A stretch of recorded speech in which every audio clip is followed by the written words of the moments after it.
రేపు సోమవారం రోజు ఇది వేసి దీపం పెడితే గంటలో మీ జాతకం మారి కోట్లకు అధిపతులు అవుతారు. రేపు సోమవారం మంచి రోజు, శివుడికి ప్రీతికరమైన రోజు కాబట్టి ఇంట్లో శివుడి పటం ముందు ఇది వేసి దీపం పెడితే మీకు శివానుగ్రహం కలిగి మీకు ఉన్న దోషాలు అన్ని కూడా పోతాయి. మీ సంపాదన పెరుగుతుంది. 1000 రూపాయలు సంపాదించేవారు లక్షలు సంపాదిస్తారు. లక్షలు సంపాదించేవారు కోట్లు సంపాదిస్తారు. శివుడి పటం ముందు ఈ దీపం వెలిగిస్తే మీ ఆదాయం విపరీతంగా పెరుగుతుంది. శివుడిని ఈశ్వరుడు అని కూడా పిలుస్తూ ఉంటారు. ఈశ్వరుడు అంటే స్వభావం చేత ఐశ్వర్యాన్ని కలవాడు అని అర్థం. శివ అంటే చాలు సకల పాపాలు తొలగిపోతాయి. ఐశ్వర్యానికి కారకుడైన శివుడిని ప్రసన్నం చేసుకోవటానికి సోమవారం శివుడి పటం ముందు ఇది వేసి దీపం పెట్టండి. మీకు సకల సంపదలు కలుగుతాయి. మనము లక్ష్మీదేవిని పూజిస్తే సంపదలు కలుగుతాయని నమ్ముతాము. కానీ శివుడిని భక్తి శ్రద్ధలతో పూజిస్తే సంపదలతో పాటు మంచి ఆరోగ్యాన్ని కూడా ఇస్తాడు. పూర్వం కుబేరుడు కూడా శివుడి నుంచి వరాన్ని పొంది ధనవంతుడిగా మారాడు. శివుడే స్వయంగా కుబేరుడికి సిరి సంపదలను భోగ భాగ్యాలను ఇచ్చాడు. మనం కూడా సిరి సంపదలతో ఆయురారోగ్యాలతో జీవించాలి అంటే శివుడిని నిష్ఠగా పూజించాలి.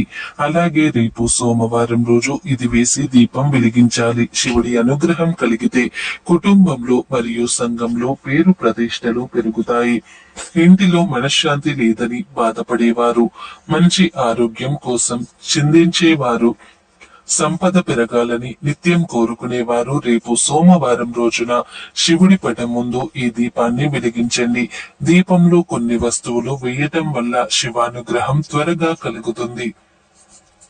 శివుడిని చాలా తేలికగా ప్రసన్నం చేసుకోవచ్చు. నిర్మలమైన హృదయంతో పూజిస్తే చాలు శివానుగ్రహం కలుగుతుంది. భక్తితో శివలింగానికి జలం సమర్పిస్తే చాలు శివుడు చాలా సంతోషిస్తాడు.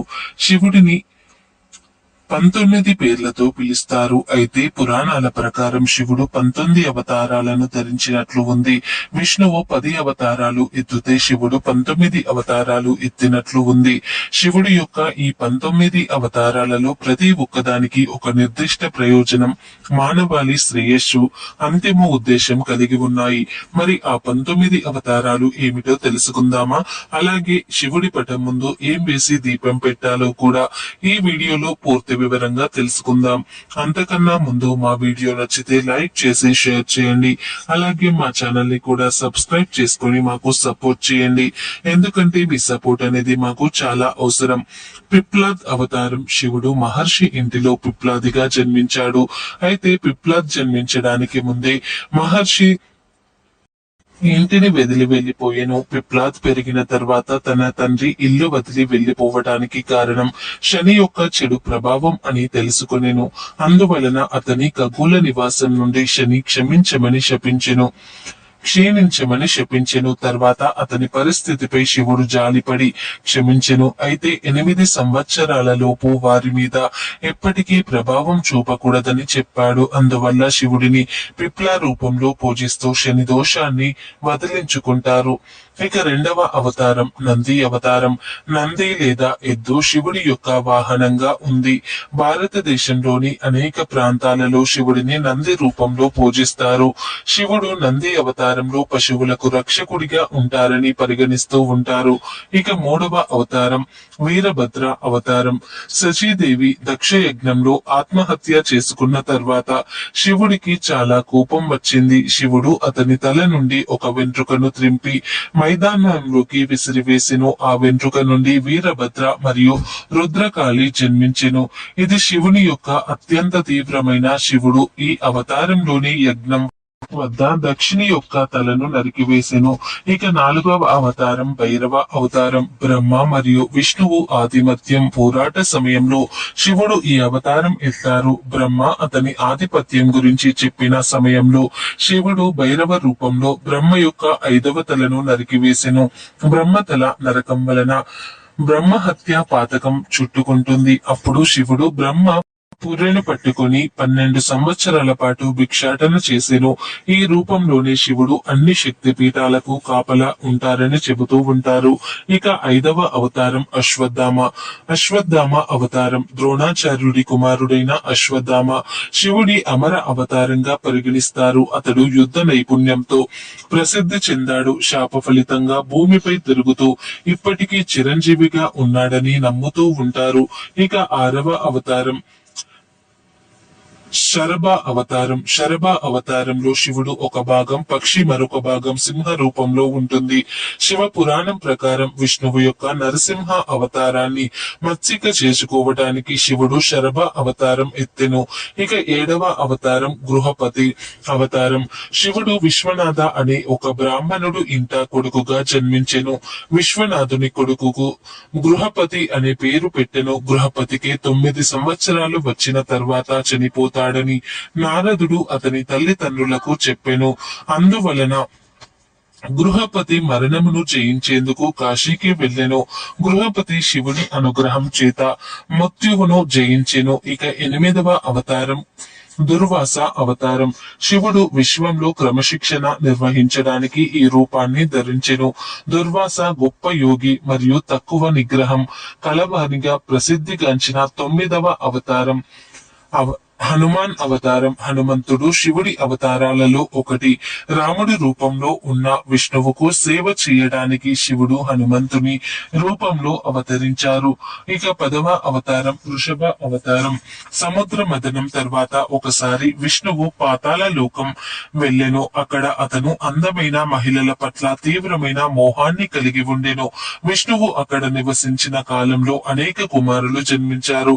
కానీ అతని కుమారులు అందరూ కూడా చాలా క్రూరంగా మరియు వికృతంగా ఉండేవారు. వారు మొత్తం దేవతలను మరియు మానవులను వేధించడం ప్రారంభించారు. అప్పుడు శివుడు ఎద్దు లేదా వృషభ రూపంలో విష్ణుమూర్తి యొక్క కుమారులను చంపివేశెను. అప్పుడు విష్ణువు ఎద్దుతో పోరాడడానికి వచ్చెను. కానీ ఎద్దును పరమేశ్వరుని అవతారం అని గుర్తించిన తర్వాత అతను నివాసం తిరిగి వెళ్లిపోయాడు. ఇక 11వ అవతారం. ఒకప్పుడు హకు గిరిజనుడు ఉండేవాడు. అతను అతని భార్య శివుడి యొక్క భక్తులు. ఒకరోజు శివుడు యతినాథ రూపంలో వారికి దర్శనం ఇచ్చెను. అయితే వారి గుడిసె ఇద్దరు పడుకోవడానికి మాత్రమే సరిపోతుంది. అందువలన హకు బయట పడుకొని యతినాథ్ లోపల పడుకోమని చెప్పెను. దురదృష్టవశాత్తు రాత్రి సమయంలో ఒక క్రూర మృగం చేత చంపబడ్డాడు. ఉదయం ఆహు చనిపోయినట్లుగా కొన్ని తను కూడా చనిపోవాలని నిర్ణయించుకుని అప్పుడు శివుడు అతన్ని నిజ రూపంలో కనిపించి పునర్జన్మలో ఆమె మరియు ఆమె భర్తను మహారాజు మరియు ధనవంతులుగా జన్మిస్తారని చెప్పెను. ఇప్పుడు వారు శివుని శరీరంలో ఐక్యమైపోయెను. 12వ అవతారం కృష్ణ దర్శనం అవతారం. శివుడు ఒక వ్యక్తి జీవితంలో యజ్ఞాలు మరియు ఆచారాల యొక్క ప్రాముఖ్యతను తెలియజేయడానికి అవతారం జరిగింది. 13వ అవతారం సురేశ్వర్ అవతారం. శివుడు ఒకసారి భక్తులను పరీక్షించడానికి ఇంద్ర రూపంలో వచ్చెను. అందువల్ల ఈ అవతారమును సురేశ్వర అవతారం అని చెప్తూ ఉంటారు. 14వ అవతారం భిక్షవర్య అవతారం. శివుడి యొక్క ఈ అవతారం మానవులను అన్ని రకాల ప్రమాదాల నుండి కాపాడడానికి జరిగెను. 15వ అవతారం వేటగాడు. అర్జునుడు ధ్యానం చేసుకుంటున్న సమయంలో శివుడు ఒక వేటగాడు లేదా కిరీటి రూపంలో వచ్చెను. అర్జునుడితో ఒక ద్వంద్వ యుద్ధం కోసం వేటగాడు రూపంలో ఉన్న శివుడు సవాలు విసిరెను. అప్పుడు శివుడు అర్జునుని యొక్క శౌర్యమును గుర్చి పాశుపత అస్త్రమును బహుమతిగా ఇచ్చెను. 16వ అవతారం సొంత తారక అవతారం. శివుడు పార్వతిని వివాహం చేసుకోవటానికి ఆమె తండ్రి అయిన హిమవంతుని నుండి అనుమతి కోసం ఈ అవతారం ఎత్తెను. ఇక 17వ అవతారం బ్రహ్మచారి అవతారం. పార్వతీదేవి పరమేశ్వరుని పొందడానికి ప్రార్థన చేసే సమయంలో శివుడు పార్వతీదేవిని పరీక్షించడం ఈ అవతారం జరిగెను. ఇక 18వ అవతారం యక్షేశ్వర అవతారం.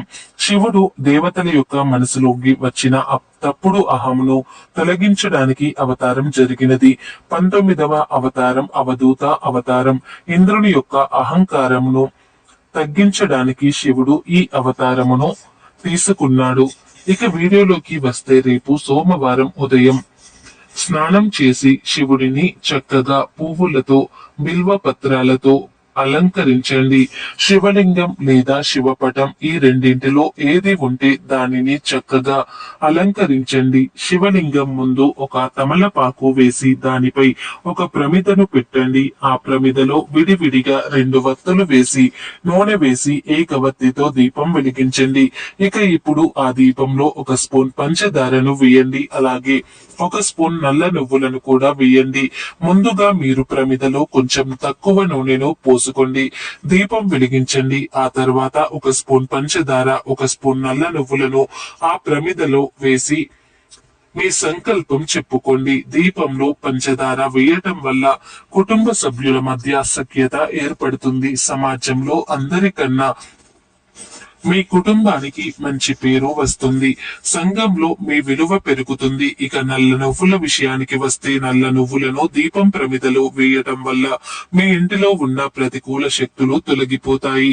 ముఖ్యంగా శని గ్రహ దోషాలు పోతాయి. మీ జీవితం అభివృద్ధి చెందుతుంది. ఇలా రేపు సోమవారం దీపంలో వీటిని వేసి దీపం పెట్టడం వల్ల వృత్తి, ఉద్యోగ, వ్యాపార రంగాలలో పురోగతిని చూస్తారు. మీకు కలిగే అడ్డంకులన్నీ కూడా తొలగిపోతాయి. ఇలా మీరు 5 లేదా 7 సోమవారాలు దీపం వెలిగిస్తే అతి త్వరలోనే మీ జీవితం మారిపోతుంది. ఈ విధంగా దీపం వెలిగిస్తే మీ జీవితం ప్రశాంతంగా ఉంటుంది. ఒత్తిడి దూరమవుతుంది. మరి ప్రతి ఒక్కరు కూడా రేపు సోమవారం శివుడి పటం ముందు ఇప్పుడు మనం చెప్పుకున్న విధంగా ఈ వస్తువులతో దీపం వెలిగించండి. వీటిని ముందుగా ప్రమిదలో వేసి ఆ తర్వాత దీపం వెలిగించవచ్చు, లేదా దీపం వెలిగించాక అయినా సరే వీటిని ప్రమిదలో వేయవచ్చు. ఇలా దీపం వెలిగించాక మీ సంకల్పాన్ని చెప్పుకున్నాక ఆ ప్రమిదకు బొట్లు పెట్టండి. శివలింగానికి ప్రమిదకు నువ్వులను సమర్పించి ధూపం నైవేద్యం సమర్పించి హారతి ఇవ్వండి. ఇక మరుసటి రోజు నల్ల నువ్వులను ప్రమిద కింద పెట్టి తమలపాకుపై వేసి పారే నీటిలో కానీ ఏదైనా ఒక చెట్టు మొదట్లో కానీ పడవేయండి. పంచదార కరిగిపోతుంది కాబట్టి నల్ల నువ్వులను తీసి తమలపాకుపై వేసి ఏదైనా ఒక చెట్టు మొదట్లో పడవేయండి. రేపు సోమవారం ఈ పరిహారం చేస్తే ఖచ్చితంగా మీ జీవితం మారిపోతుంది. కోట్లకు అధిపతులు అవుతారు. ఈ వీడియో నచ్చితే లైక్ చేయండి, షేర్ చేయండి. అలాగే మా ఛానల్ ని ఫస్ట్ టైం కనుక చూస్తున్నట్లయితే ఇప్పుడే సబ్స్క్రైబ్ చేసుకుని పక్కనే ఉన్నటువంటి గంట సింబల్ ని యాక్టివేట్ చేసుకోండి. అప్పుడే మేము పెట్టే ప్రతి వీడియో మీకు నోటిఫికేషన్ ద్వారా వస్తాయి. అలాగే ఈ వీడియో నచ్చితే కామెంట్ బాక్స్ లో ఓం నమః శివాయ అని తప్పకుండా కామెంట్ చేయండి. ఈ వీడియోని పూర్తిగా చూసినందుకు ధన్యవాదాలు.